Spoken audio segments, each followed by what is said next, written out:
Федакар кырмыска. Эвел эзелде Кырымнын Ешил дагыларында кырмыскалар жашай экен. Олар дүйнөдө эң күчлүү, ишкыр, эмексевер махлуклар.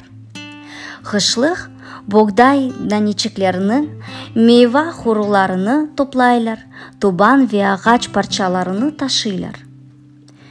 Эр-бир кырмыска өзүнө гүзел темелли юва япа. Оларнын арасында bir федакар кырмыска өзүнө юва япмайып, тек сойдаш кырмыскаларга юва япмага жардым эте экен.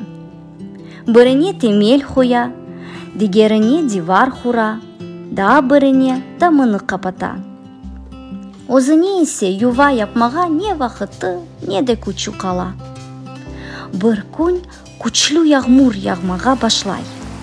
Бутун кырмыскалар ягмурдан сакланмак үчүн тез-тез юваларына кирелер.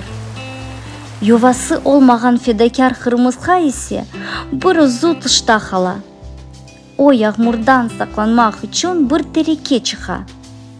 Бутун кече ягмур токтамайып, яга венумай аккан суу кырмыскаларыны ювасындан сүрүп тышка чыгара. Теректе отурган кырмыска ерни сув басканын көрүп, сойдаш кырмыскаларга жардым этмеге ашыга. Оларга теректен агач парчаларыны атып, «Эй, сойдашлар, бу агач парчаларыны бирлештирип сал япыңыз, бири-бириңизге кол тутуңуз ве терек өскен тарафка ялдап келиңиз» деп кычыра. Кырмыскалар агач парчаларындан сал япып, бири-бирине кол тутуп, терек тарафына ялдап келелер. Ойле этип, жанларыны куртаралар.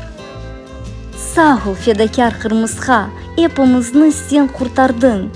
Алгышлайлар оны кырмыскалар. Сувлар яваш-яваш синген. Вейерлер курганына бакмадан, кырмыскалар теректен узаклашмага куркалар. Ve yanında bir büyük yuva kuralар. Bundan son olar başka kurtlar gibi ayrı yaşamayıp, bir yerde toplanıp, biri-birini sevip sayıp bir yuvada yaşaylar.